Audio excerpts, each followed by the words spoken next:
அடியேன் ராமானுஜதாசன். அனைவருக்கும் வணக்கம். இன்னைக்கு நம்ம ராமானுஜ நூற்றந்தாதியில் 23வது பாசுரம் பார்க்கலாமா? வைப்பாயவான் பொருள் என்று நல்லன்பர் மனத்தகத்தே எப்போதும் வைக்கும் ராமானுஜனை இரநிலத்தே ஒப்பார் இல்லாத உருவினையேன் வஞ்ச நெஞ்சில் வைத்து முப்போதும் வாழ்த்துவன் என்னாம் இது அவன் மொய் புகழ்க்கே. ஆபத்து காலத்தில் உதவும் என்று அம்மா அஞ்சர பெட்டியில் செல்வத்தை சேமித்து வைப்பாள்.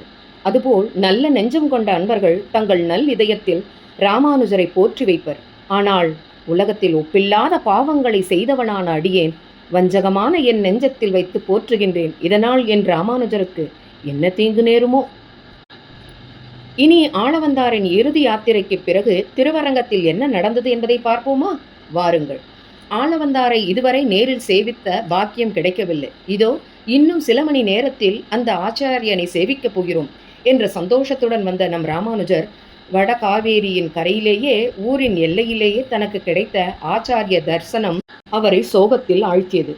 இதற்காகவா நான் காஞ்சியிலிருந்து வந்தேன்? தன்னை அழைத்தவர் தன்னை பாராமல் இத்தனை அவசரமாய் ஏன் பரமபதம் அடைந்தார்?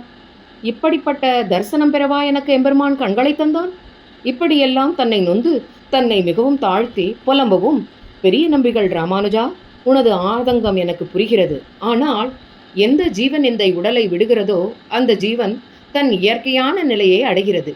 விசிஷ்டாத்வைத்தத்தில் எவன் ஆச்சாரியன் அடியில் சரணம் அடைகிறானோ அவன் எம்பெருமானை அடைகின்றான்.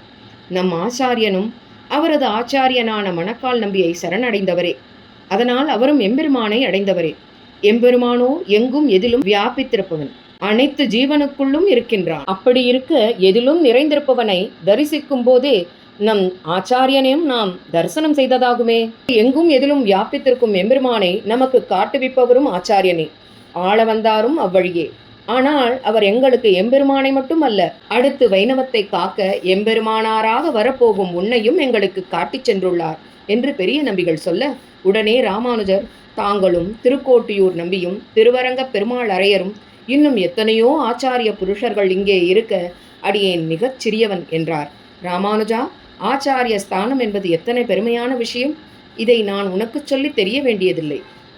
எது தவறு எது சரி என்று காட்டி தருபவரே ஆச்சாரியன். சாஸ்திரங்கள் ஒவ்வொரு விஷயத்திற்கும் வெளி அர்த்தம் ஒன்றும் இரகசிய அர்த்தம் ஒன்றும் உண்டு.